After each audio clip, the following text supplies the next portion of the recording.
Deborah Hoyt suddenly woke up in the middle of the night. She and her husband were staying with relatives, but as she was sitting there, she had this overwhelming urge to want to leave right then and there. She shook her husband awake and told him about it. She thought that maybe something was wrong, and he said, you know what, you probably just had a bad dream and you're kind of waking up still half in your dream. It's not a big deal, just go back to bed, and in the morning, if you still want to, I'd be happy to leave. But as she laid there, that sense of dread that something was wrong and that she had to leave right now, it was just growing and growing and growing until she just jumped out of the bed and she's just standing in the room and she says to her husband, honey, we gotta go right now. I don't know what's wrong, but we gotta go right now. And her husband did not want to go, but she was adamant. And so begrudgingly, her husband said, okay, we'll leave right now. And so the two of them hastily packed up and then went downstairs and left a note for their relatives explaining their absence. And then they got in their car and they drove off. After a little while, the couple reached a very dangerous section of their journey back home. And it was a very windy road up in the mountains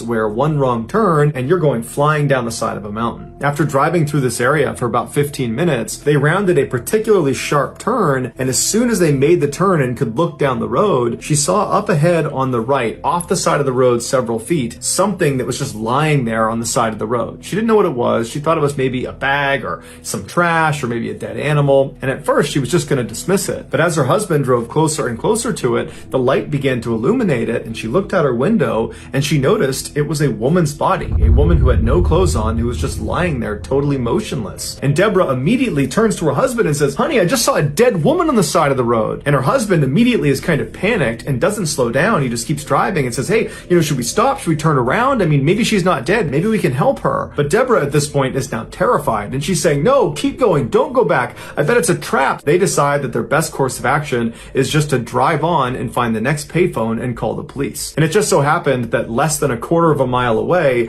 was a ranger station with a phone. The police tell her to wait inside of her car and they'll be out in a couple of minutes and they're going to need her to bring them up to where she saw this body. So a couple of minutes goes by, the police show up and they tell them to drive back up the road but stop about 200 yards short of where you believe this woman's body is. And so Deborah and her husband, they get back in the car, they drive back up the road where they came from, and so they pulled over on the side of the road. The police came up on their side and they said, yep, right around the corner you're going to find her lying on the ground on the left side. And so Deborah and her husband are just sitting in the car watching as the police go up, they make that turn and they kind of disappear out of sight, and then they see their spotlight moving around on the other side of this turn, and so they figure, okay, they're looking for the body. But after several minutes, the police came back down the road and they stopped next to Deborah's car and they said, you know what, guys, we didn't see anything up there. There wasn't a body, there wasn't anything out of the ordinary. And Deborah would say to police, I'm not lying, I know what I saw. It was a woman's body right there in front of me. And they would tell her that we believe you, but we can't do anything because there's nothing up there. And so they told Deborah and her husband to just head home, and they did. The two responding officers drove back to their police station, and once they were inside, they began speculating about what Deborah might have seen. And as they were talking, another officer came into the station, a guy by the name of Rich Strasser, and he overhears them, and he goes over, he's intrigued, and he asks them, what happened? What did you see? And they explained to him that this woman, Deborah, had spotted a supposed dead woman's body up on Bullion Bend. And as soon as he heard Bullion Bend, Rich remembered that just a couple of days ago, they had received a missing person report of a young woman named Christine Skubish and her young son named Nick,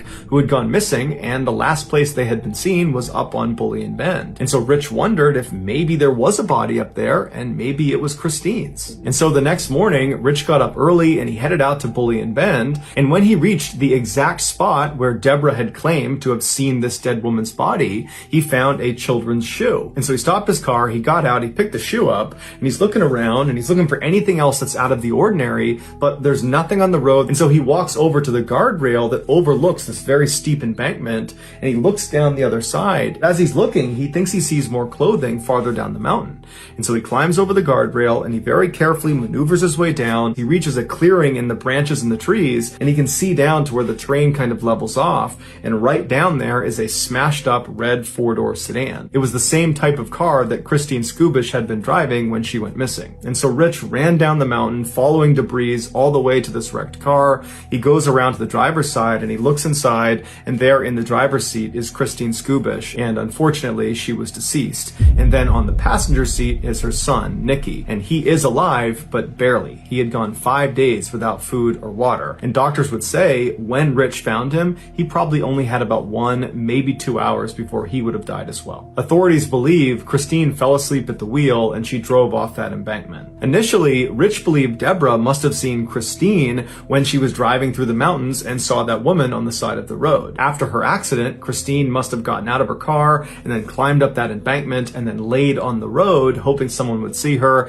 and then when no one stopped for her, she went back down to her car where she ultimately died. But, according to the coroner, that would have been impossible, because when Christine crashed off the road, she died on impact 5 days before Deborah saw that woman on the side of the road. So it could not have been Christine. To this day, no one knows for sure who or what Deborah saw, but it is objectively true that Rich only investigated Bully and Bend and found Nikki alive because of Deborah's police report about this dead woman on the side of the road. And Deborah was only on that road because she'd had this totally weird middle of the night urge to suddenly leave a relative's house and drive up into the mountains. So either this is an extremely strange set of circumstances, or Nikki had a guardian angel. Henry was already considered a war hero, and he would go on to become the most decorated British soldier in World War I. But his awards are not what he is remembered for. In 1918, during World War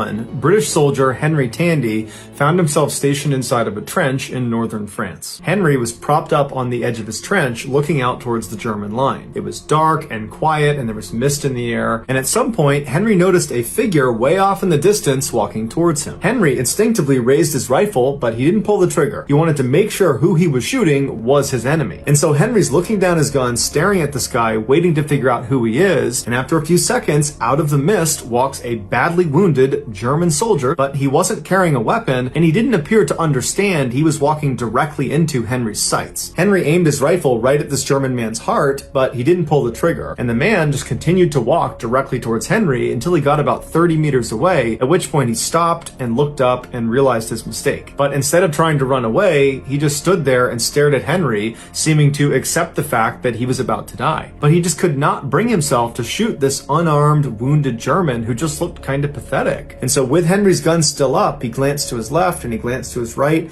to make sure nobody was watching, none of his comrades were going to see this, and then he lowered his gun. And then Henry and this German man just stared at each other for a while until the German man just nodded his thanks, turned around, and wandered back into the mist out of sight. The man Henry had just saved was Adolf Hitler. Just know that I really appreciate your support, and until next time, that's going to do it. See ya.